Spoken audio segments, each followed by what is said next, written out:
This presentation of the Law of Success in 16 Lessons by Napoleon Hill is brought to you by audioenlightenment.com.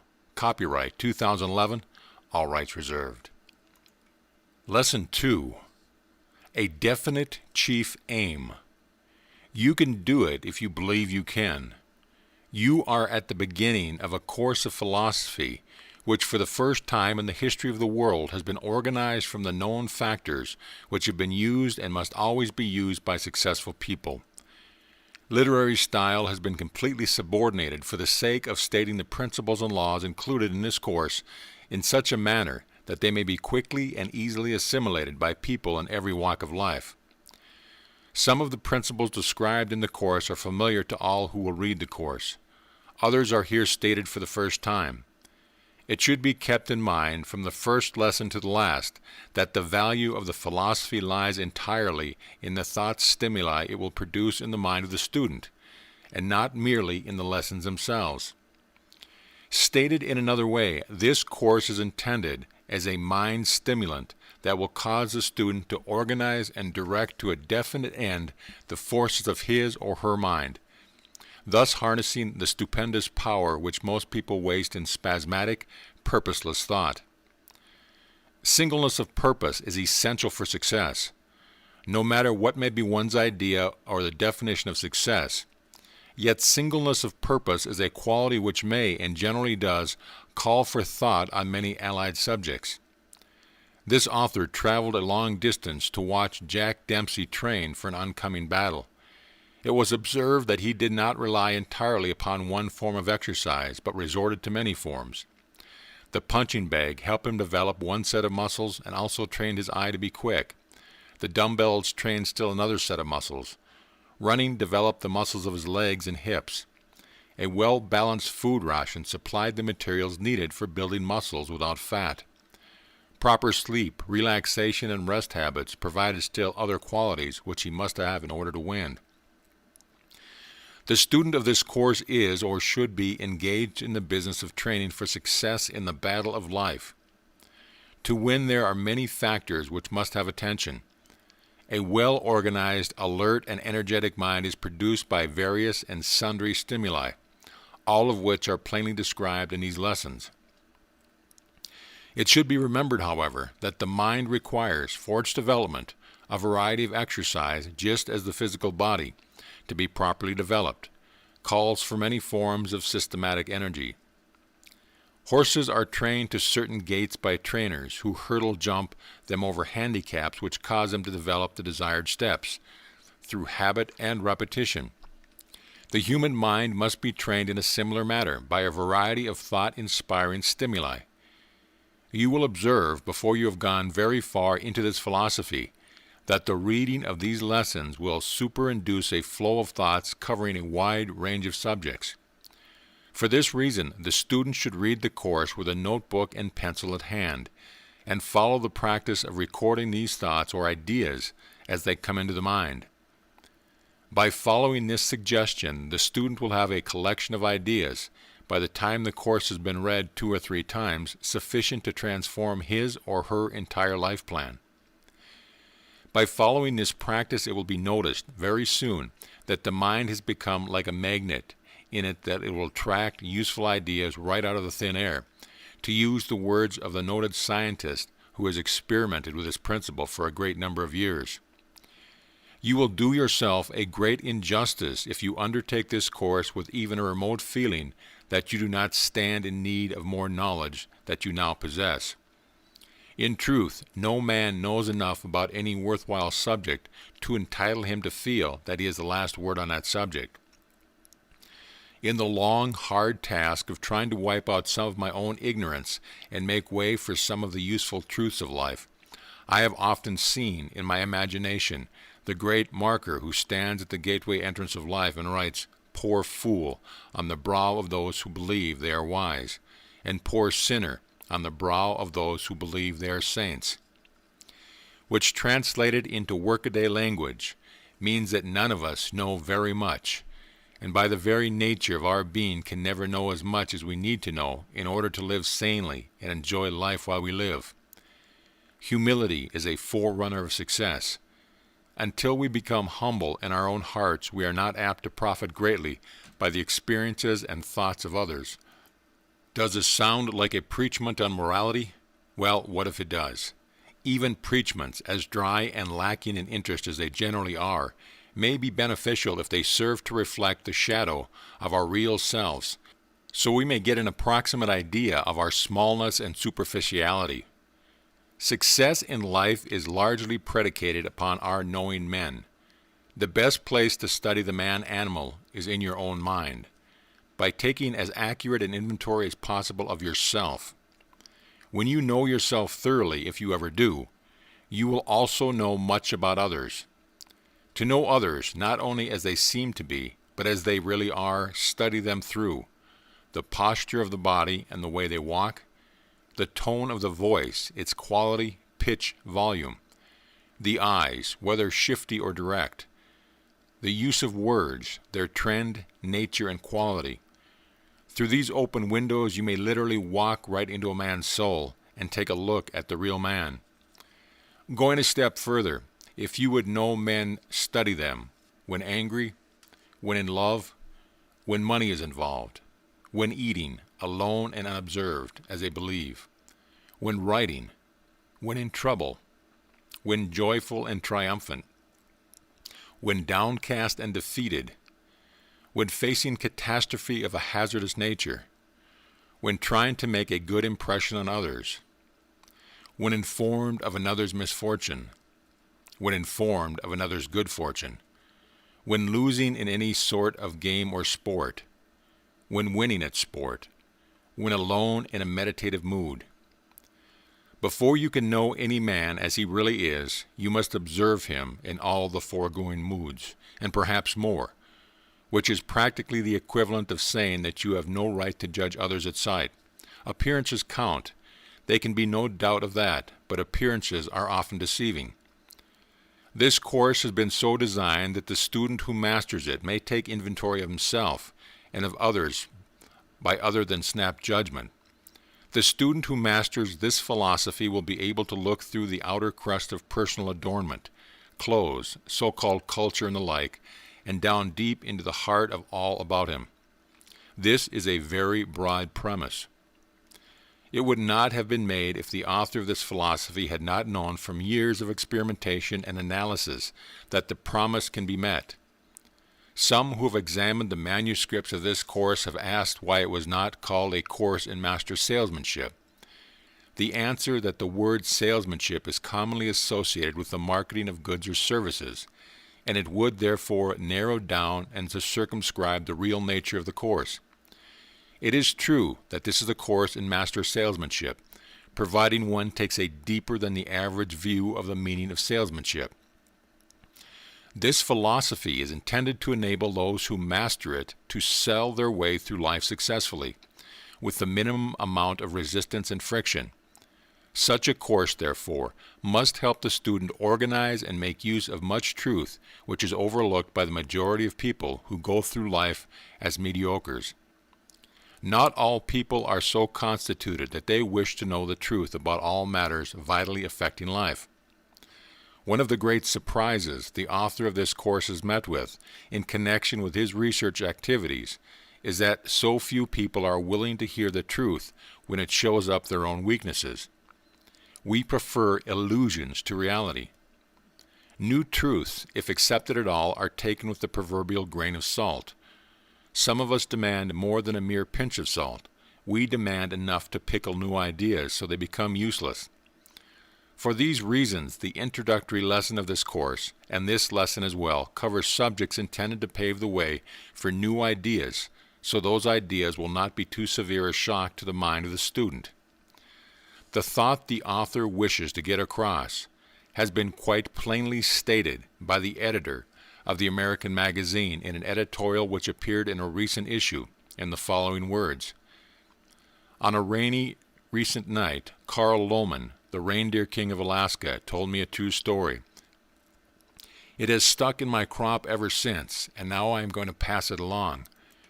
A certain Greenland Eskimo, said Lohman, was taken on one of the American North Polar expeditions a number of years ago. Later, as a reward for faithful service, he was brought to New York City for a short visit. At all the miracles of sight and sound he was filled with a most amazed wonder. When he returned to his native village, he told stories of buildings that rose into the very face of the sky, of streetcars which he described as houses that moved along a trail, with people living in them as they moved, mammoth bridges, artificial lights, and all the other dazzling components of the metropolis. His people looked at him coldly and walked away, and forthwith throughout the whole village he was dubbed Saglok, meaning the liar, and this name he carried in shame to his grave. Long before his death, his original name was entirely forgotten. When Knud Rasmussen made his trip from Greenland to Alaska, he was accompanied by a Greenland Eskimo named Mitek, eider duck. Mitek visited Copenhagen and New York, where he saw many things for the first time and was greatly impressed. Later, upon his return to Greenland, he recalled the tragedy of Saglok and decided that it would not be wise to tell the truth. Instead, he would narrate stories that his people could grasp, and thus save his reputation. So he told them how he and Dr. Rasmussen maintained a kayak on the banks of a great river, the Hudson, and how each morning they paddled out for their hunting. Ducks, geese, and seals were to be had aplenty, and they enjoyed the visit immensely. Mitek, in the eyes of his countrymen, is a very honest man. His neighbors treat him with rare respect. The road of the truth-teller has always been rocky. Socrates sipping the hemlock, Christ crucified, Stephen stoned, Bruno burned at the stake, Galileo terrified into retraction of his starry truths. Forever could one follow that bloody trail through the pages of history. Something in human nature makes us resent the impact of new ideas. We hate to be disturbed in the beliefs and prejudices that have been handed down with the family furniture. At maturity, too many of us go into hibernation and live off the fat of ancient fetishes. If a new idea invades our den, we rise up snarling from our winter sleep. The Eskimos, at least, had some excuse. They were unable to visualize the startling pictures drewn by Saglok. Their simple lives had been too long circumscribed by the brooding Arctic night. But there is no adequate reason why the average man should ever close his mind to fresh slants on life. He does just the same. Nothing is more tragic or more common than mental inertia. For every 10 men who are physically lazy, there are 10,000 with stagnant minds. And stagnant minds are the breeding places of fear. An old farmer up in Vermont always used to wind up his prayers with this plea, "O God, give me an open mind."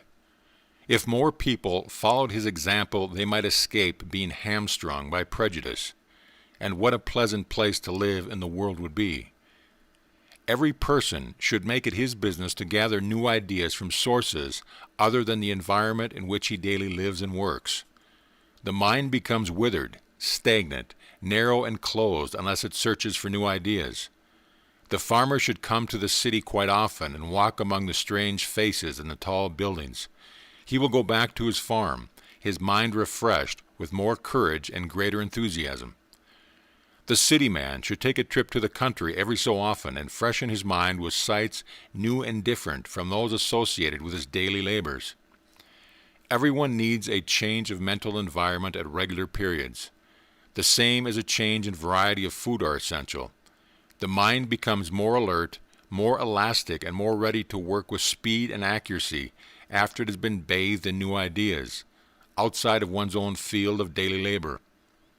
As a student of this course, you will temporarily lay aside the set of ideas with which you perform your daily labors, and enter a field of entirely new, and in some instances, heretofore unheard of ideas.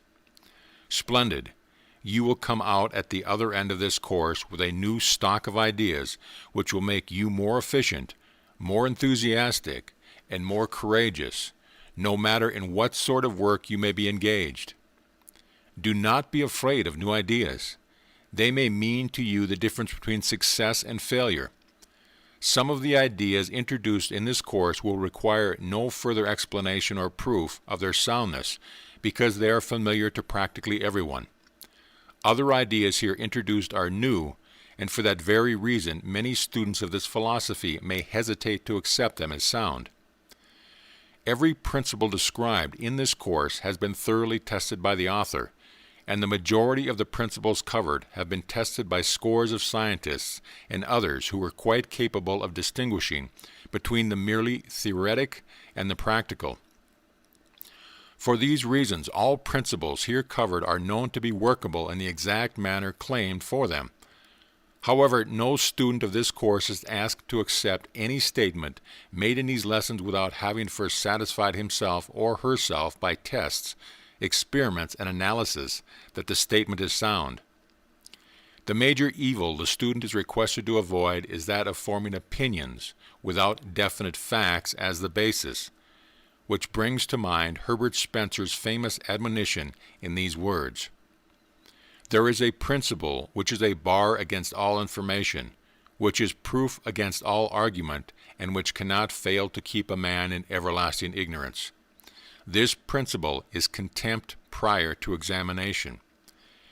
It may be well to bear this principle in mind when you come to study the law of the mastermind described in these lessons. This law embodies an entirely new principle of mind operation, and for this reason alone, it will be difficult for many students to accept it as sound until after they have experimented with it.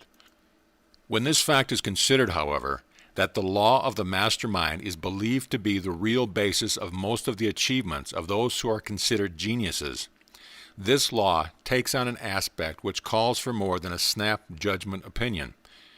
It is believed by many scientific men whose opinions on the subject have been given the author of this philosophy that the law of the mastermind is the basis of practically all of the more important achievements resulting from group or cooperative effort.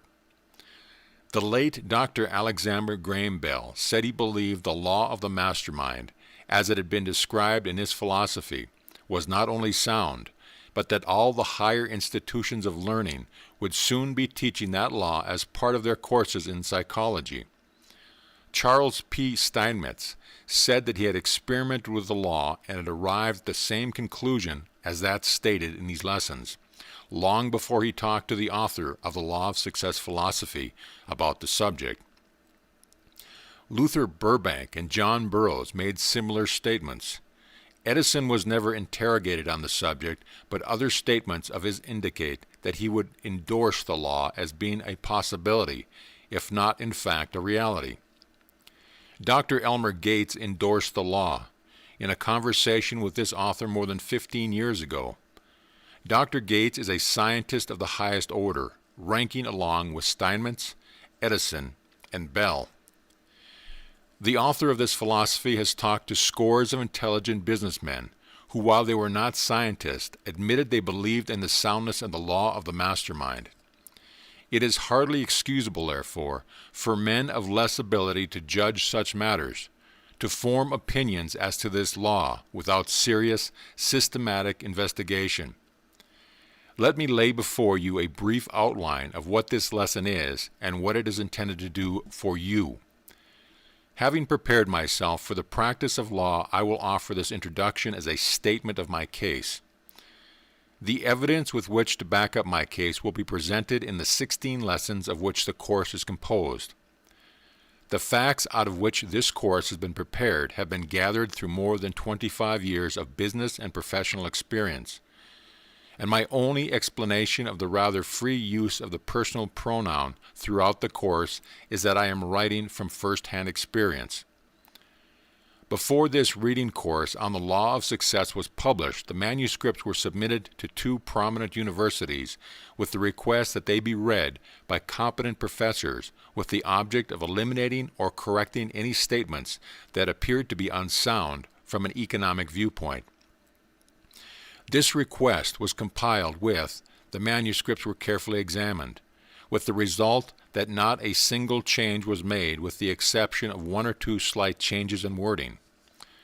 One of the professors who examined the manuscripts expressed himself in part as follows: It is a tragedy that every boy and girl who enters high school is not efficiently drilled on the 15 major parts of your reading course on the law of success. It is regrettable that the great universities with which I am connected and every other university does not include your course as part of its curriculum. Inasmuch as this reading course is intended as a map or blueprint that will guide you in the attainment of that coveted goal called success, may it not be well here to define success. Success is the development of the power with which to get whatever one wants in life without interfering with the rights of others. I would lay particular stress upon the word power because it is inseparably related to success. We are living in a world and during an age of intense competition, and the law of the survival of the fittest is everywhere in evidence. Because of these facts, all who would enjoy enduring success must go about its attainment through the use of power. And what is power? Power is organized energy or effort. This course is properly called the law of success for the reason that it teaches how one may organize facts and knowledge and the faculties of one's mind into a unit of power. This course brings you a definite promise, namely, that through its mastery and application you can get whatever you want, with but two qualifying words, within reason. This qualification takes into consideration your education, your wisdom or your lack of it, your physical endurance, your temperament, and all of the other qualities mentioned in the 16 lessons of this course as being the factors most essential in the attainment of success. Without a single exception, those who have attained unusual success have done so, either consciously or unconsciously, through the aid of all or a portion of the 15 major factors in which this course is compiled. If you doubt this statement, then master these 16 lessons so you can go about the analysis with reasonable accuracy and analyze such men as Carnegie, Rockefeller, Hill, Harriman, Ford, and others of this type who have accumulated great fortunes of material wealth, and you will see that they understood and applied the principles of organized effort, which runs like a golden cord of indisputable evidence throughout this course. Nearly 20 years ago, I interviewed Mr. Carnegie for the purpose of writing a story about him. During the interview, I asked him to what he attributed his success. With a merry little twinkle in his eyes, he said, "Young man, before I answer your question, will you please define your term success?" After waiting until he saw that I was somewhat embarrassed by his request, he continued, "By success, you have reference to my money, have you not?" I assured him that money was the term by which most people measured success, and he then said, "Oh well, if you wish to know how I got my money, if that is what you call success, I will answer your question by saying that we have a mastermind here in our business, and that mind is made up of more than a score of men who constitute my personal staff of superintendents and managers and accountants and chemists and other necessary types. No one person in this group is the mastermind of which I speak, but the sum total of the minds in this group, coordinated, organized, and directed to a definite end in the spirit of harmonious cooperation, is the power that got my money for me.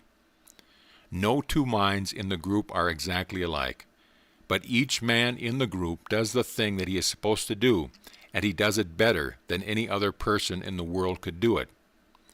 Then and there, the seed out of which this course has been developed was sown in my mind. But that seed did not take root or germinate until later. This interview marked the beginning of years of research which led finally to the discovery of the principle of psychology described in the introductory lesson as the mastermind. I heard all that Mr. Carnegie said, but it took the knowledge gained from many years of subsequent contact with the business world to enable me to assimilate that which he said and clearly grasp and understand the principle behind it, which was nothing more than less than the principle of organized effort upon which this course on the law of success is founded. Carnegie's group of men constituted a master mind, and that mind was so well organized, so well coordinated, so powerful, that it could have accumulated millions of dollars for Mr. Carnegie in practically any sort of endeavor of a commercial or industrial nature. The steel business in which that mind was engaged was but an incident in connection with the accumulation of the Carnegie wealth. That same wealth could have been accumulated had the mastermind been directed into the coal business, or the banking business, or the grocery business, for the reason that back of the mind was power, that sort of power which you may have when you shall have organized the faculties of your own mind and allied yourself with others' well-organized minds for the attainment of a definite chief aim in life. A careful checkup with several of Mr. Carnegie's former business associates, which is made after this course was begun, proves conclusively not only that there is such a law as that which has been called the mastermind, but that this law was the chief source of Mr. Carnegie's success. Perhaps no man was ever associated with Mr. Carnegie who knew better than did Mr. C. M. Schwab. In the following words, Mr. Schwab was very accurately described that subtle something in Mr. Carnegie's personality which enabled him to rise to such stupendous heights. I never knew a man with so much imagination, lively intelligence, and instinctive comprehension. You sensed that he probed your thoughts and took stock of everything that you had ever done or might do. He seemed to catch at your next word before it was spoken. The play of his mind was dazzling, and his habit of close observation gave him a store of knowledge about innumerable matters. But his outstanding quality, from so rich an endowment, was the power of inspiring other men. Confidence radiated from him. You might be doubtful about something and discuss the matter with Mr. Carnegie. In a flash, he would make you see that it was right and then absolutely believe it. Or he might settle your doubts by pointing out its weakness. This quality of attracting others, then spurring them on, arose from his own strength. The results of his leadership were remarkable. Never before in history of industry, I imagine, was there a man who, without understanding his business in its working details, making no pretense of technical knowledge concerning steel or engineering, was yet able to build up such an enterprise. Mr. Carnegie's ability to inspire men rested on something deeper than any faculty of judgment. In the last sentence, Mr. Schwab has conveyed a thought which corroborates the theory of the master mind, to which the author of this course has attributed the chief source of Mr. Carnegie's power. Mr. Schwab has also confirmed the statement that Mr. Carnegie could have succeeded as well in any other business as he did in the steel business. It is obvious that his success was due to his understanding of his own mind and the minds of other men, and not to mere knowledge of the steel business itself. This thought is most consoling to those who have not yet attained outstanding success, for it shows that success is solely a matter of correctly applying laws and principles which are available to all. And these laws, let us not forget, are fully described in the 16 lessons of this course. Mr. Carnegie learned how to apply the law of mastermind.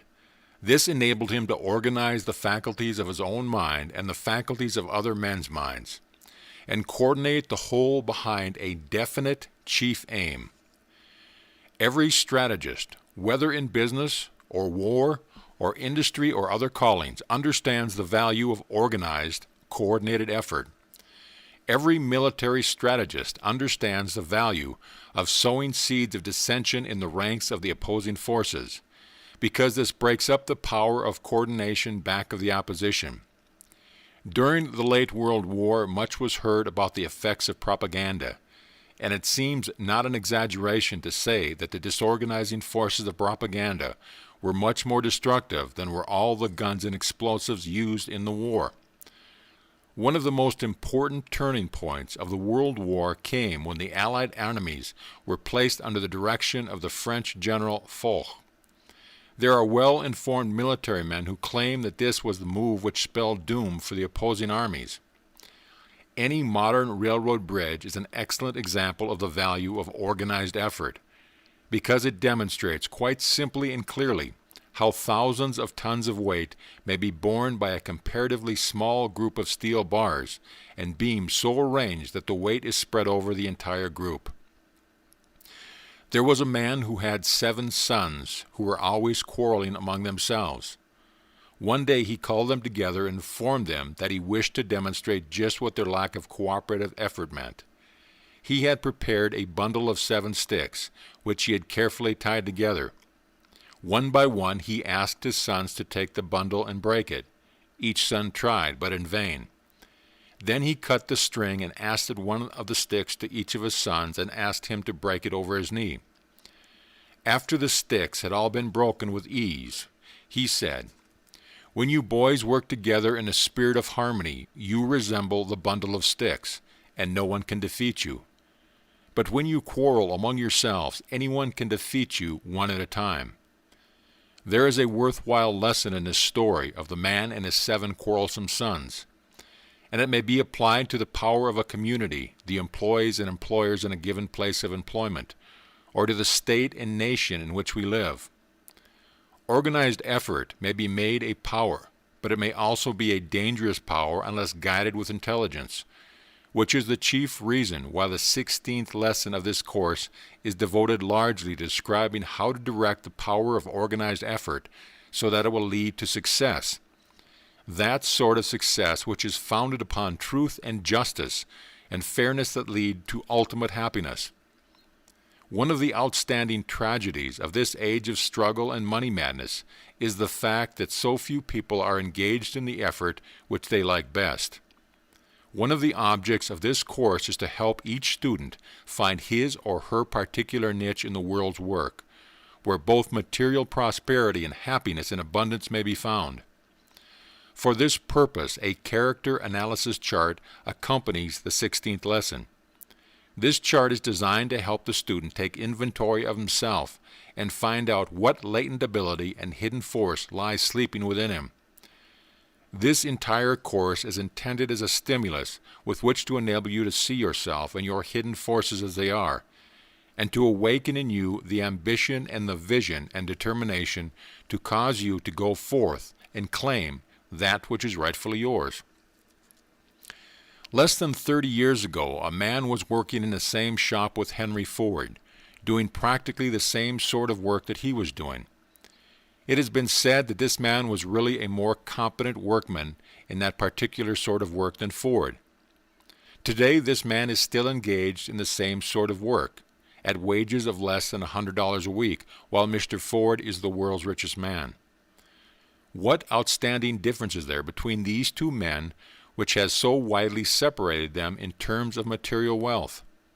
Just this: Ford understood and applied the principle of organized effort, while the other man did not. In the little city of Shelby, Ohio, as these lines are being written, for the first time in the history of the world, this principle of organized effort is being applied for the purpose of bringing about a closer alliance between the churches and the business houses of a community. The clergymen and businessmen have formed an alliance, with the result that practically every church in the city is squarely back of every businessman, and every businessman is squarely back of every church. This effect has been the strengthening of the churches and the business houses to such an extent that it has been said that it would be practically impossible for any individual member of either class to fail in his calling. The others who belong to the alliance will permit no such failure. Here is an example of what may happen when groups of men form an alliance for the purpose of placing the combined power of the group back of each individual unit. The alliance has brought both material and moral advantages to the city of Shelby, such as are enjoyed by few other cities of its size in America. The plan has worked so effectively and so satisfactorily that a movement is now underway to extend it to other cities throughout America. That you may gain a still more concrete vision of just how this principle of organized effort can be made powerful, stop for a moment and allow your imagination to draw a picture of what would likely be the result if every church and every newspaper and every Rotary Club and every Kiwanis Club and every advertising club and women's club and every other civic organization of a similar nature in your city or in any other city in the United States should form an alliance for the purpose of pooling their power and using it for the benefit of all members of these organizations. The results which might easily be attained by such an alliance stagger the imagination. There are three outstanding powers in the world of organized effort. They are the churches, the schools, and the newspapers. Think might easily happen if these three great powers and molders of public opinion should ally themselves together for the purpose of bringing about any needed change in human conduct. They could, in a single generation, so modify the present standard of business ethics, for example, that it would practically be business suicide for anyone to try to transact business under any standard except that of the Golden Rule. Such an alliance could be made to produce sufficient influence to change, in a single generation, the business, social, and moral tendencies of the entire civilized world. Such an alliance would have sufficient power to force upon the minds of the oncoming generations any ideals desired. Power is organized effort, as has already been stated. Success is based upon power. That you may have a clear conception of what is meant by the term organized effort, I have made use of the foregoing illustration, and for the sake of further emphasis, I am going to repeat the statement that the accumulation of great wealth and the attainment of any high station in life, such as constitute what we ordinarily call success, are based upon the vision to comprehend and the ability to assimilate and apply the major principles of the 16 lessons of this course. This course is in complete harmony with the principles of economics and the principles of applied psychology. You will observe that those lessons, which depend for their practical application upon knowledge of psychology, have been supplemented with sufficient explanation of the psychological principles involved to render the lessons easily understood. Before the manuscripts for this course went to the publisher, they were submitted to some of the foremost bankers and businessmen of America, that they might be examined, analyzed, and criticized by the most practical type of mind. One of the best-known bankers in New York City returned the manuscript with the following comment: "I hold a master's degree from Yale, but I would willingly exchange all that and this degree has brought me in return for what your course on the law of success would have brought me had I been afforded the privilege of making it part of my training while I was studying at Yale.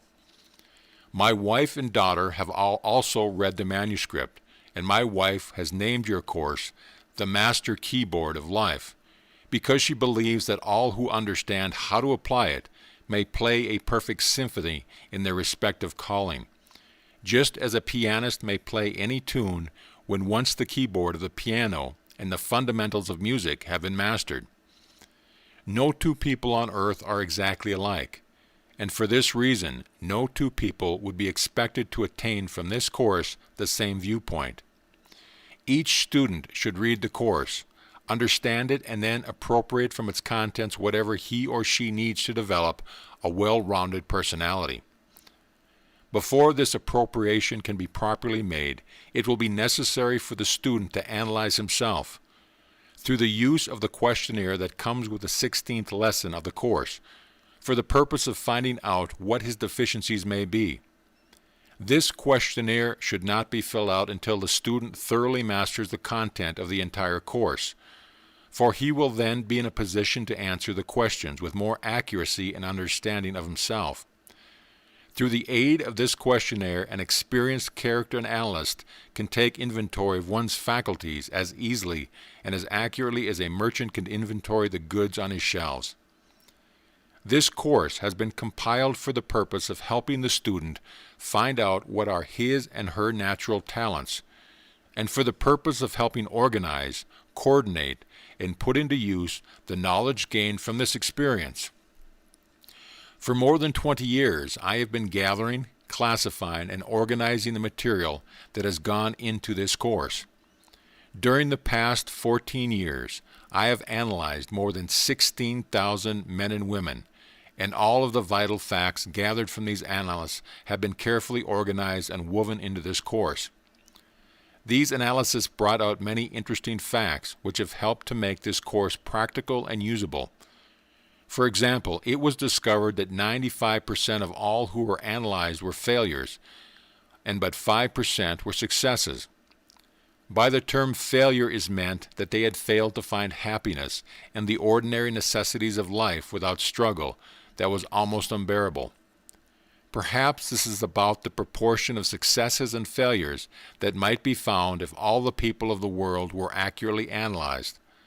The struggle for a mere existence is terrific among people who have not learned how to organize and direct their natural talents, while the attainment of those necessities, as well as the acquiring of many of the luxuries, is comparatively simple among those who have mastered the principle of organized effort. One of the most startling facts brought to light by these 16,000 analyses was the discovery that the 95% who were classed as failures were in that class because they had no definite chief aim in life, while the 5% constituting the successful ones not only had purposes that were definable, but they had also definite plans for the attainment of their purpose. Another important fact disclosed by these analyses was that the 95% constituting the failures were engaged in work in which they did not like, while the 5% constituting the successful ones were doing that which they liked best. It is doubtful whether a person could be a failure while engaged in work which he liked best. Another vital fact learned from the analysis was that all of the 5% who were succeeding had formed the habit of systematic saving of money, while the 95% were failures saved nothing. This is worthy of serious thought. One of the chief objects of this course is to aid the student in performing his or her chosen work in such a manner that it will yield the greatest return in both money and happiness. A definite chief aim. The keynote of this entire lesson may be found in the word definite. It is most appalling to know that 95% of the people of the world are drifting aimlessly through life, without the slightest conception of the work for which they are best suited, and with no conception whatsoever of even the need of such a thing as a definite objective toward which to strive. There is a psychological as well as an economic reason for the selection of a definite chief aim in life. Let us devote our attention to the psychological side of the question first. It is a well-established principle of psychology that a person's acts are always in harmony with the dominating thought of his or her mind. Any definite chief aim that is deliberately fixed in the mind and held there with the determination to realize it finally saturates the entire subconscious mind until it automatically influences the physical action of the body toward the attainment of that purpose.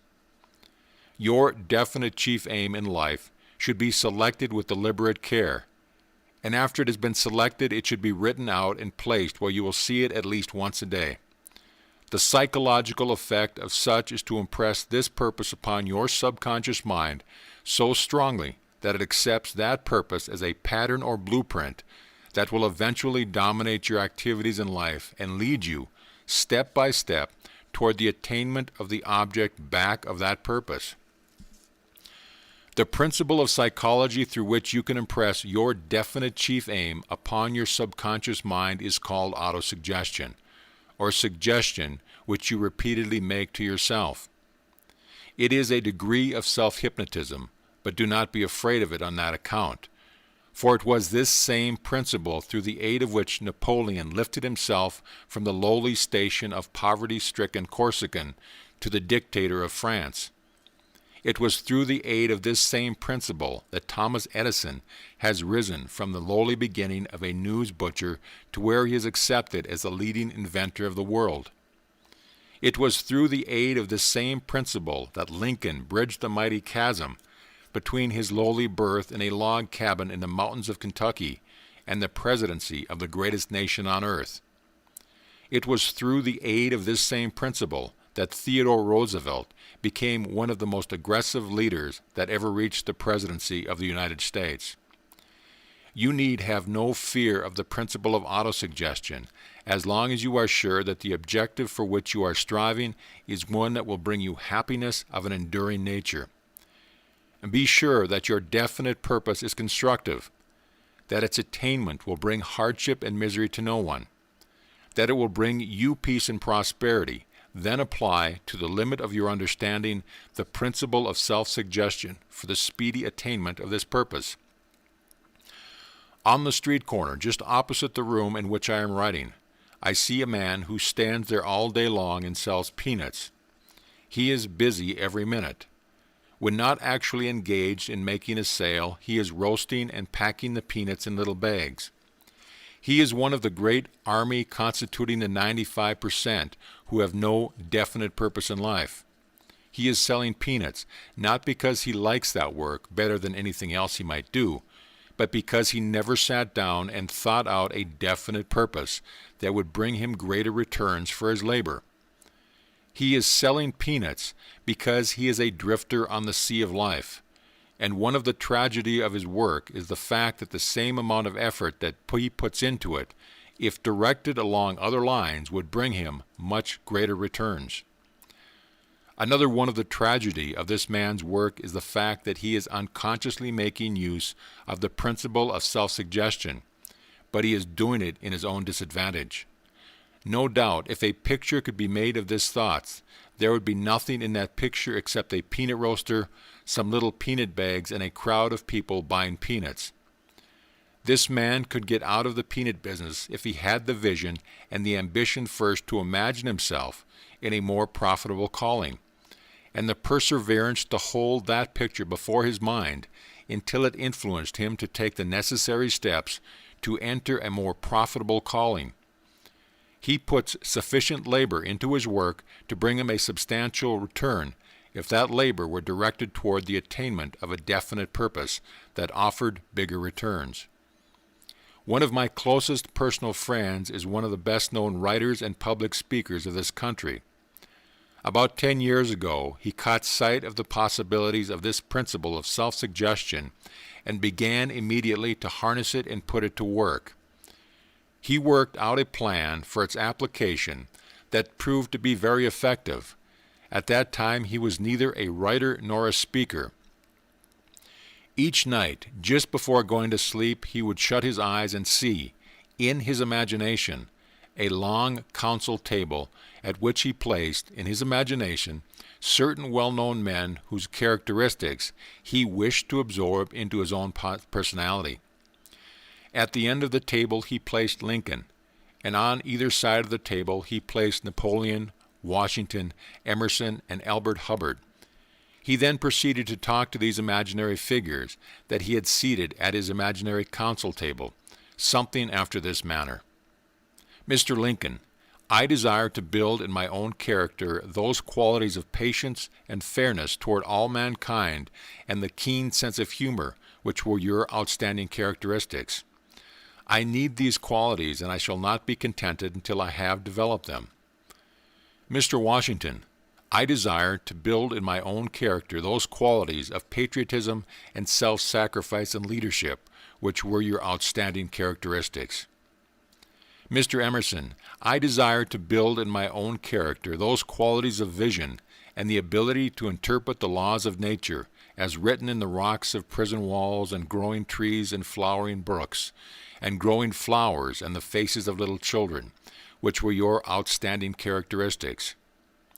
Napoleon, I desire to build in my own character those qualities of self-reliance and the strategic ability to master obstacles and profit by mistakes and develop strength out of defeat, which were your outstanding characteristics.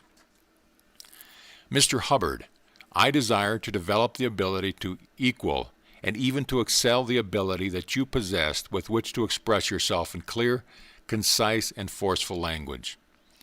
Night after night for many months, this man saw these men seated around the imaginary council table until finally he had imprinted their outstanding characteristics upon his own subconscious mind so clearly that he began to develop a personality which was a composite of their personalities. The subconscious mind may be likened to a magnet, and when it has been vitalized and thoroughly saturated with any definite purpose, it has a decided tendency to attract all that is necessary for the fulfillment of that purpose. Like attracts like, and you may see evidence of this law in every blade of grass and every growing tree. The acorn attracts from the soil and the air the necessary materials out of which to grow an oak tree. It never grows a tree that is part oak and part poplar. Every grain of wheat that is planted in the soil attracts the materials out of which to grow a stalk of wheat. It never makes a mistake and grows both oats and wheat at the same stalk. And men are subject also to the same law of attraction. Go into any cheap boarding house district in a city, and there you will find people of the same general trend of mind associated together. On the other hand, go into any prosperous community, and there you will find people of the same general tendencies associated together. Men who are successful always seek the company of others who are successful, while men who are on the ragged side of life always seek the company of those who are in the similar circumstances. Misery loves company. Water seeks its level with no finer certainty than man seeks the company of those who occupy his own general status, financially and mentally. A professor of Yale University and an illiterate hobo have nothing in common. They would be miserable if thrown together for any great length of time. Oil and water will mix as readily as will men who have nothing in common. All of which leads up to this statement: that you will attract people to you, people who harmonize with your own philosophy of life, whether you wish it or not. This being true, can you not see the importance of vitalizing your mind with a definite chief aim that will attract to you people who will be of help to you and not a hindrance? Suppose your definite chief aim is far above your present station in life. What of it? It is your privilege, nay, your duty, to aim high in life.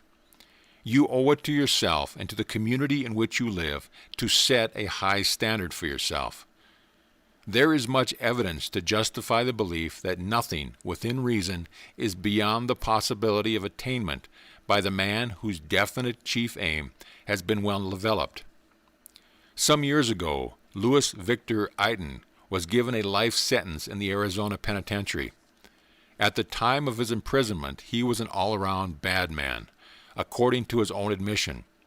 In addition to this, it was believed that he would die of tuberculosis within a year. Ayton had reason to feel discouraged, if anybody ever had.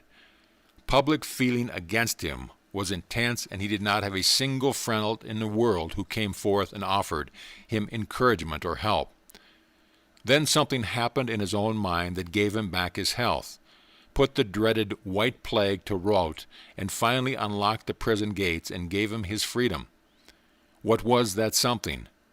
Just this: he made up his mind to whip the white plague and regain his health. That was a very definite chief aim. In less than a year from the time the decision was made, he had won. Then he extended the definite chief aim by making up his mind to gain his freedom. Soon the prison walls melted from around him.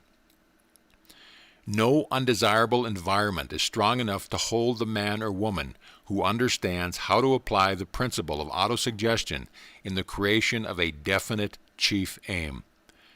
Such a person can throw off the shackles of poverty, destroy the most deadly disease germs, rise from a lowly station in life to power and plenty. All great leaders base their leadership upon a definite chief aim. Followers are willing followers when they know that their leader is a person with a definite chief aim who has the courage to back up that purpose with action. Even a bulky horse knows when a driver with a definite chief aim takes hold of the reins and yields to that driver. When a man with a definite chief aim starts through a crowd, everyone stands aside and makes a way for him. But let a man hesitate and show by his actions that he is not sure which way he wants to go, and the crowd will step all over his toes and refuse to budge an inch out of his way. Nowhere is the lack of definite chief aim more noticeable or more detrimental than it is in the relationship between parent and child. Children sense very quickly the wavering attitude of their parents and take advantage of that attitude quite freely. It is the same all through life. Men with a definite chief aim command respect and attention at all times. So much for the psychological viewpoint of the definite purpose. Let us now turn to the economic side of the question. If a steamship lost its rudder in mid-ocean and began circling around, it would soon exhaust its fuel supply without reaching shore, despite the fact that it would use up enough energy to carry it to shore and back several times. The man who labors without a definite purpose that is backed up by a definite plan for its attainment resembles the ship that has lost its rudder. Hard labor and good intentions are not sufficient to carry a man through to success. For how may a man be sure that he has attained success unless he has established in his mind some definite object that he wishes? Every well-built house started in the form of a definite purpose, plus a definite plan in the nature of the set of blueprints. Imagine what would happen if one tried to build a house by the haphazard method without plans. Workmen would be in each other's ways. Building material would be piled all over the lot before the foundation was completed, and everybody on the job would have a different notion as to how the house ought to be built. Result, chaos, and misunderstandings and costs that would be prohibitive. Yet, had you ever stopped to think that most people finish school, take up employment, or enter the trade or profession without the slightest conception of anything that even remotely resembles a definite purpose or a definite plan? In view of the fact that science has provided reasonably accurate ways and means of analyzing character and determining the life work for which people are best fitted, does it not seem a modern tragedy that 95% of the adult population of the world is made up of women and men who are failures because they have not found their proper niches in the world's work? If success depends upon power, and if power is organized effort, and if the first step in the direction of organization is a definite purpose, then one may easily see why such a purpose is essential. Until a man selects a definite purpose in life, he dissipates his energy and spreads his thoughts over so many subjects and in so many different directions that they lead not to power, but to indecision and weakness. With the aid of a small reading glass, you can teach yourself a great lesson on the value of organized effort. Through the use of such a glass, you can focus the sun's ray on a definite spot so strongly that they will burn a hole through a plank. Remove the glass which represents the definite purpose, and the same rays of sun may shine on that same plank for 1,000,000 years without burning it. 1,000 electric batteries, when properly organized and connected together with wires, will produce enough power to run a good-sized piece of machinery for several hours. But take those same cells singly, disconnected, and not one of them would exert enough energy to turn the machinery over once. The faculties of your mind might properly be likened to these dry cells. When you organize your faculties according to the plan laid down in the 16 lessons of this reading course on the law of success, and direct them toward the attainment of a definite purpose in life, you then take advantage of the cooperative or accumulative principle out of which the power is developed, which is called organized effort. Andrew Carnegie's advice was this: place all your eggs in one basket and then watch the basket to see that no one kicks it over. By that advice he meant, of course, that we should not dissipate any of our energies by engaging in sidelines. Carnegie was a sound economist, and he knew that most men would do well if they so harnessed and directed their energies that some one thing would be done well. When the plan back of this reading course was first born, I remember taking the first manuscript to a professor at the University of Texas, and in a spirit of enthusiasm I suggested to him that I had discovered a principle that would be of aid to me in every public speech I delivered thereafter, because I would be better prepared to organize and marshal my thoughts. He looked at the outline of the 15 points for a few minutes, then turned to me and said, "Yes, your discovery is going to help you make better speeches, but that is not all it will do. It will help you become a more effective writer, for I have noticed in your previous writings a tendency to scatter your thoughts. For instance, if you started to describe a beautiful mountain yonder in the distance, you would be apt to sidetrack your description by calling attention to a beautiful bed of wild flowers, or a running brook, or a singing bird, detouring here and there, zigzag fashion, before finally arriving at the proper point from which to view the mountain. In the future, you are going to find it much less difficult to describe an object, whether you are speaking or writing, because your 15 points represent the very foundation of organization. A man who had no legs once met a man who was blind. To prove conclusively that the lame man was a man of vision, he proposed to the blind man that they form an alliance that would be of a great benefit to both. "You let me climb upon your back," said he to the blind man, "then I shall use your legs and you may use my eyes. Between the two of us we will get along more rapidly." Out of allied effort comes greater power. This is a point that is worthy of much repetition, because it forms one of the most important parts of the foundation of this reading course. The great fortunes of the world have been accumulated through the use of this principle of allied effort. That which one man can accomplish single-handed during an entire lifetime is but meager at best, no matter how well organized that man may be. But that which one man may accomplish through the principle of alliance with other men is practically without limitation. That mastermind to which Carnegie referred to during my interview with him was made up of more than a score of minds. In that group were men of practically every temperament and inclination. Each man was there to play a certain part, and he did nothing else. There was perfect understanding and teamwork between these men. It was Carnegie's business to keep harmony among them, and he did it wonderfully well. If you are familiar with the game of football, you know, of course, that the winning team is the one that best coordinates the efforts of its players. Teamwork is the thing that wins. It is the same in the great game of life. In your struggle for success, you should keep constantly in mind the necessity of knowing what it is that you want, of knowing precisely what is your definite purpose, and the value of the principle of organized effort in the attainment of that which constitutes your definite purpose.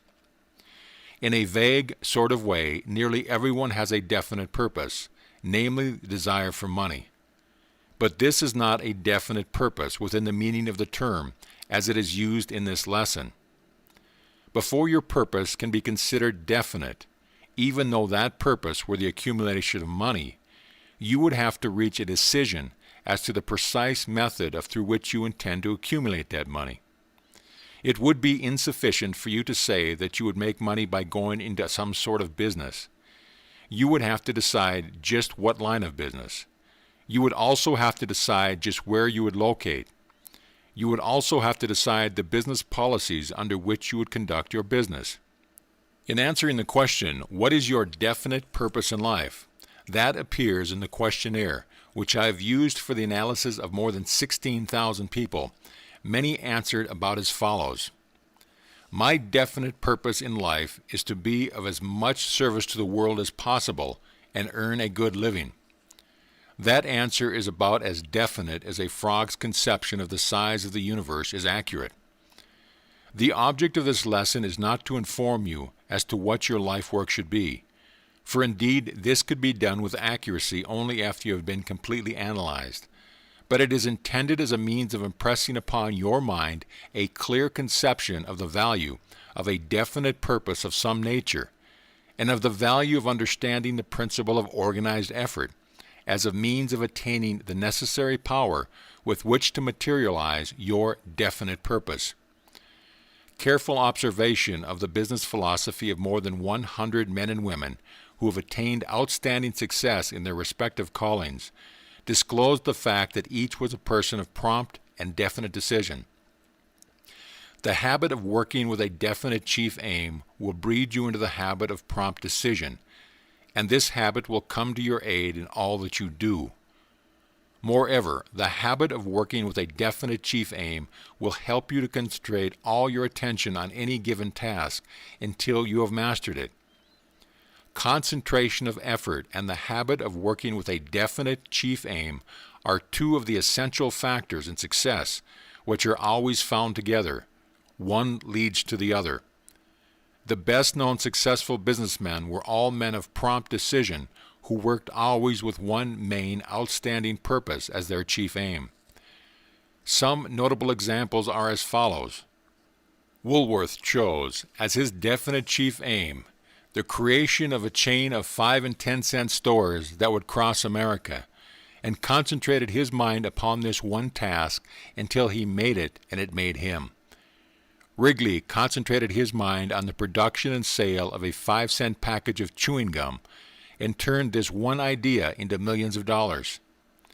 Edison concentrated upon the work of harmonizing natural laws and made his efforts uncover more useful inventions than any other man who ever lived.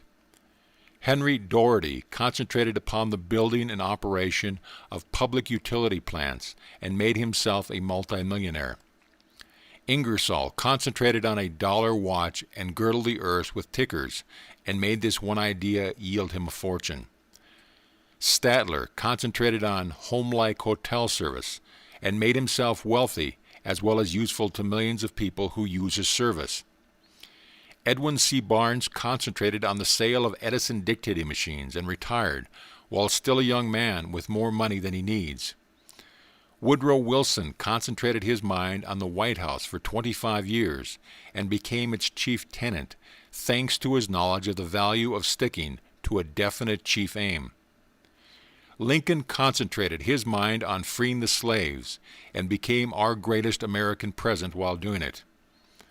Martin Littleton heard a speech which filled him with the desire to become a great lawyer, concentrated his mind on that one aim, and is now said to be the most successful lawyer in America, whose fees for a single case seldom fall below $50,000. Rockefeller concentrated on oil and became the richest man of his generation. Ford concentrated on flivers and made himself the richest and most powerful man who ever lived. Carnegie concentrated on steel and made his efforts build a great fortune and plastered his name on public libraries throughout America.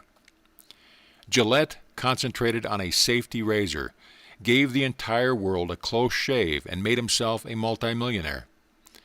George Eastman concentrated on the Kodak and made the idea yield him a fortune while bringing much pleasure to millions of people. Russell Conwell concentrated on one simple lecture, Acres of Diamonds, and made the idea yield more than $6 million.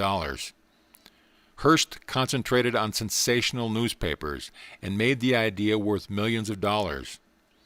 Helen Keller concentrated on learning to speak, and despite the fact that she was deaf, dumb, and blind, realized her definite chief aim. John Patterson concentrated on cash registers and made himself rich and others careful. The late Kaiser of Germany concentrated on war and got a big dose of it. Let us not forget the fact. Fleischmann concentrated on the humble little cake of yeast and made things hump themselves all over the world.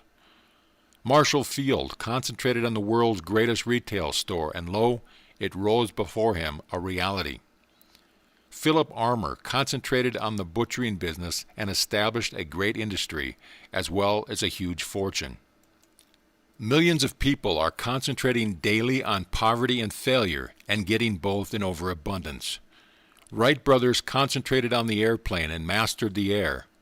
Pullman concentrated on the sleeping car, and the idea made him rich and millions of people comfortable in travel. The Anti-Saloon League concentrated on the Prohibition Amendment, and whether for better or worse, made it a reality. Thus it will be seen that all who succeed work with some definite, outstanding aim as the object of their labor. There is some one thing that you can do better than anyone else in the world could do it. Search until you find out what this particular line of endeavor is. Make it the object of your definite chief aim, and then organize all of your forces and attack it with the belief that you are going to win.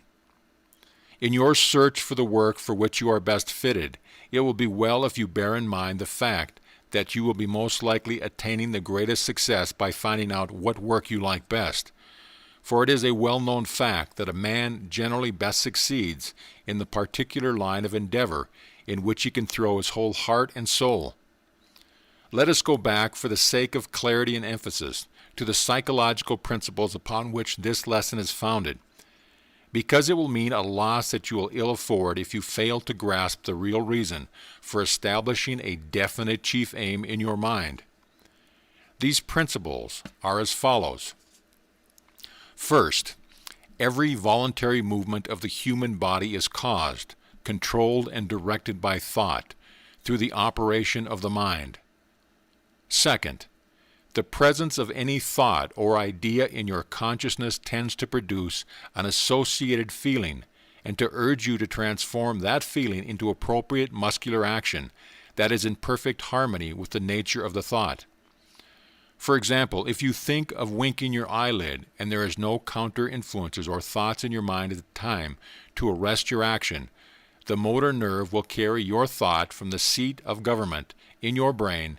An appropriate or corresponding muscular action takes place immediately.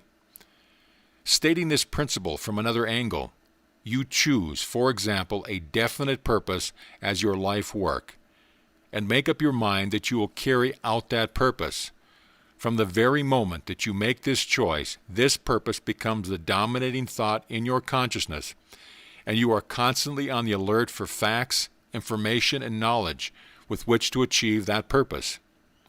From the time that you plant a definite purpose in your mind begins, both consciously and unconsciously, to gather and store away the material with which you are to accomplish that purpose. Desire is the factor which determines what your definite purpose in life shall be. No one can select your dominating desire for you, but once you select it yourself, it becomes your definite chief aim, and occupies the spotlight of your mind until it is satisfied by transformation into reality, unless you permit it to be pushed away by conflicting desires. To emphasize the principle that I'm here trying to make clear, I believe it is not unreasonable to suggest that to be sure of successful achievement, one's definite chief aim in life should be backed up with a burning desire for its achievement. I have noticed that boys and girls who enter college and pay their way through by working seem to get more out of their schooling than do those whose expenses are paid for them. The secret of this may be found in the fact that those who are willing to work their way through are blessed with a burning desire for education, and such a desire, if the object of the desire is within reason, is practically sure of realization. Science has established, beyond the slightest room for doubt, that through the principle of autosuggestion any deeply rooted desire saturates the entire body and mind with the nature of the desire and literally transforms the mind into a powerful magnet that will attract the object of the desire, if it be within reason. For the enlightenment of those who might not properly interpret the meaning of this statement, I will endeavor to state this principle in another way. For example, merely desiring an automobile will not cause that automobile to come rolling in. But if there is a burning desire for an automobile, that desire will lead to the appropriate action through which an automobile may be paid for. Merely desiring freedom would never release a man who is confined in prison, if it were not sufficiently strong to cause him to do something to entitle himself to freedom. These are the steps leading from desire to fulfillment. First, the burning desire. Then the crystallization of that desire into a definite purpose. Then sufficient appropriate action to achieve that purpose. Remember that these three steps are always necessary to ensure success. I once knew a very poor girl who had a burning desire for a wealthy husband, and she finally got him, but not without having transformed that desire into the development of a very attractive personality, which in turn attracted the desired husband. I once had a burning desire to be able to analyze character accurately, and that desire was so persistent and so deeply seated that it practically drove me into 10 years of research and study of men and women. George Parker makes one of the best fountain pens in the world, and despite the fact that his business is conducted from the little city of Janesville, Wisconsin, he has spread his product all the way around the globe, and he has his pen on sale in every civilized country in the world. More than 20 years ago, Mr. Parker's definite purpose was established in his mind, and that purpose was to produce the best fountain pen that money could buy. He backed that purpose with a burning desire for its realization that if you carry a fountain pen, the chances are that you have evidence in your own possession that it has brought him abundant success. You are a contractor and builder, and like men who build houses out of mere wood and brick and steel, you must draw up a set of plans after which to shape your success building. You are living in a wonderful age when the materials that go into success are plentiful and cheap. You have at your disposal, in the archives of the public libraries, the carefully compiled results of 2,000 years of research covering practically every possible line of endeavor in which one would wish to engage. If you would become a preacher, you would have at hand the entire history of what has been learned by men who have preceded you in this field. If you would become a mechanic, you have at hand the entire history of the inventions of the machines and discovery and usages of metals and things metallic in nature. If you would become a lawyer, you have at your disposal the entire history of law procedure. Through the Department of Agriculture at Washington, you have at your disposal all that has been learned about farming and agriculture. Where you may use it, you should wish to find your life work in this field. The world was never so resplendent with opportunity as it is today. On every hand, there is an ever-increasing demand for the services of the man or woman who makes a better mousetrap, or performs better stenographic service, or preaches a better sermon, or digs a better ditch, or runs a more accommodating bank. This lesson will not be completed until you shall have made your choice as to what your definite chief aim in life is to be, and then record a description of that purpose in writing, and placed it where you may see it every morning when you arise and every night when you retire. Procrastination is, but why preach about it? You know that you are the hewer of your own wood and the drawer of your own water, and the shaper of your own definite chief aim in life. Therefore, why dwell upon that which you already know? A definite purpose is something that you must create for yourself. No one else will create it for you, and it will not create itself. What are you going to do about it, and when and how? Start now to analyze your desire and find out what it is that you wish. Then make up your mind to get it. Lesson 3 will point out to you the next step and show you how to proceed. Nothing is left to chance in this reading course. Every step is marked plainly. Your part is to follow the direction until you have arrived at your destination, which is represented by your definite chief aim. Make that aim clear and back it up with persistence, which does not recognize the word impossible. When you come to select your definite chief aim, just keep in mind the fact that you cannot aim too high. Also keep in mind the never-varying truth that you'll get nowhere if you start nowhere. If your aim in life is vague, your achievements will also be vague, and it might well be added, very meager. Know what you want, when you want it, why you want it, and how you intend to get it. This is known to teachers and students of psychology as WWWH formula: what, when, why, and how. Read this lesson 4 times at intervals of 1 week apart. You will see much in the lesson the 4th time you read that you did not see the first time. Your success in mastering this course and in making it bring you success will depend very largely, if not entirely, upon how well you follow all the instructions it contains. Do not set up your own rules of study. Follow those laid down in the course, as they are the result of years of thoughts and of experimentation. If you wish to experiment, wait until you master this course in the manner suggested by the author.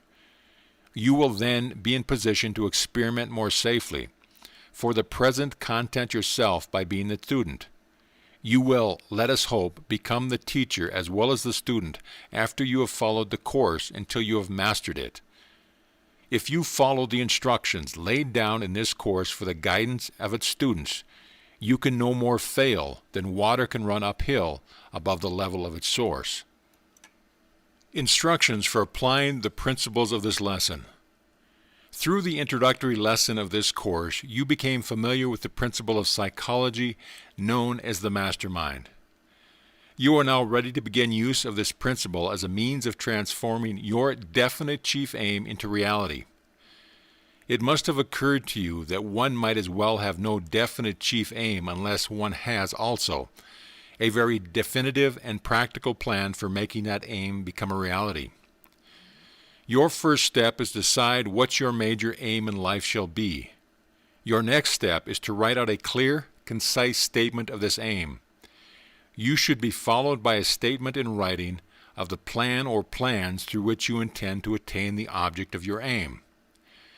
Your next and final step will be the forming of an alliance with some person or persons who will cooperate with you in carrying out these plans and transforming your definite chief aim into reality. The purpose of this friendly alliance is to employ the law of the mastermind in support of your plans. The alliance should be made between yourself and those who have your highest and best interests at heart. If you are a married man, your wife should be one of the members of this alliance, providing there exists between you a normal state of confidence and sympathy. Other members of this alliance may be your mother, father, brothers or sisters, or some close friend or friends. If you are a single person, your sweetheart, if you have one, should become a member of your alliance. This is no joke. You are now studying one of the most powerful laws of the human mind, and you will serve your own best interest by seriously and earnestly following the rules laid down in this lesson, even though you may not be sure where they will lead you.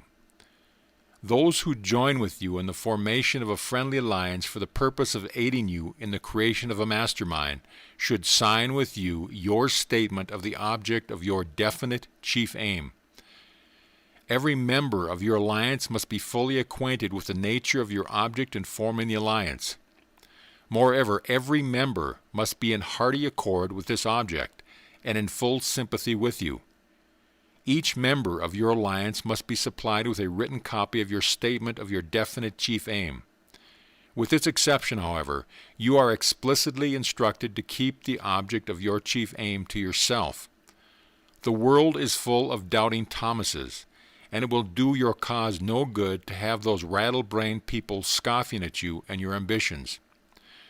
Remember, what you need is friendly encouragement and help, not derision and doubt. If you believe in prayer, you are instructed to make your definite chief aim the object of your prayer at least once every 24 hours, and more often if convenient. If you believe there is a God who can and will aid those who are earnestly striving to be of constructive service in the world, surely you feel that you have a right to petition Him for aid in the attainment of what should be the most important thing in life to you. If those who have been invited to join your friendly alliance believe in prayer, ask them also to include the object of this alliance as part of their daily prayers. Comes now one of the most essential rules which you must follow. Arrange with one or all of the members of your friendly alliance to state to you, in the most positive and definitive terms at their command, that they know you can and will realize the object of your definite chief aim. This affirmation or statement should be made to you at least once a day, more often if possible. These steps must be followed persistently with full faith that they will lead you where you wish to go. It will not suffice to carry out these plans for a few days or a few weeks and then discontinue them. You must follow the described procedure until you attain the object of your definitive chief aim, regardless of the time required. From time to time, it may become necessary to change the plans you have adopted for the achievement of the object of your definite chief aim. Make these changes without hesitation. No human being has sufficient foresight to build plans which need no alteration or change. If any member of your family alliance loses faith in the law known as the mastermind, immediately remove that person and replace him or her with some other person. Andrew Carnegie stated to the author of this course that he had found it necessary to replace some of the members of his mastermind. In fact, he stated that practically every member of whom his alliance was originally composed had, in time, been removed and replaced with some other person who could adapt himself more loyally and enthusiastically to the spirit and object of the alliance. You cannot succeed when surrounded by disloyal and unfriendly associates, no matter what may be the object of your definite chief aim. Success is built upon loyalty, faith, sincerity, cooperation, and the other positive forces with which one must surcharge his environment. Many of the students of this course will want to form friendly alliances with those with whom they are associated professionally or in business, with the object of achieving success in their business or profession. In such cases, the same rules of procedure which have been here described should be followed. The object of your definite chief aim may be one that will benefit you individually, or it may be one that will benefit the business or profession with which you are connected. The law of the mastermind will work the same in either case. If you fail, either temporarily or permanently, in the application of this law, it will be for the reason that some member of your alliance did not enter into the spirit of the alliance with faith, loyalty, and sincerity of purpose. The last sentence is worthy of a second reading. The object of your definite chief aim should become your hobby. You should ride this hobby continuously. You should sleep with it, eat with it, play with it, work with it, live with it, and think with it. Whatever you want, you may get if you want it with sufficient intensity and keep on wanting it, providing the object wanted is one within reason and you actually believe you will get it. There is a difference, however, between merely wishing for something and actually believing you will get it. Lack of understanding of this difference has meant failure to millions of people. The doers are the believers in all walks of life. Those who believe they can achieve the object of their definite chief aim do not recognize the word impossible. Neither do they acknowledge temporary defeat. They know they are going to succeed, and if one plan fails, they quickly replace it with another plan. Every noteworthy achievement met with some sort of temporary setback before success came. Edison made more than 10,000 experiments before he succeeded in making the first talking machine record the words, "Mary had a little lamb." If there is one word with which to stand out in your mind in connection with this lesson, it is the word persistence. You now have within your possession the passkey to achievement. You have but to unlock the door to the temple of knowledge and walk in. But you must go to the temple. It will not come to you. If these laws are new to you, the going will not be easy at first. You will stumble many times, but keep moving. Very soon you will come to the brow of the mountain you have been climbing, and you will behold in the valleys below the rich estate of knowledge, which shall be rewarded for your faith and efforts. Everything has a price. There is no such possibility as something for nothing. In your experiments with the law of the mastermind, you are jockeying with nature in her highest and noblest form. Nature cannot be tricked or cheated. She will give up to you the object of your struggles only after you have paid her price, which is continuous, unyielding, persistent effort. What more could be said on this subject? You have been shown what to do, when to do it, how to do it, and why you should do it. If you will master the next lesson on self-confidence, you will then have the faith in yourself to enable you to carry out the instructions laid down for your guidance in this lesson. Verse: Masters of human destinies am I. Fame, love, and fortune on my footsteps wait. Cities and fields I walk, I penetrate. Deserts and seas remote and passing by. Hovel and mart and palace, soon or late, I knock unbidden once at every gate. If sleeping wake, if feasting rise before, I turn away, it is the hour of fate. And they who follow me reach every state, mortals desire and conquer every foe. Save death but those who doubt or hesitate, condemned to failure, penury, and woe. Seek me in vain and uselessly implore, I answer not and return no more. Ingalls. End of verse. End of Lesson 2.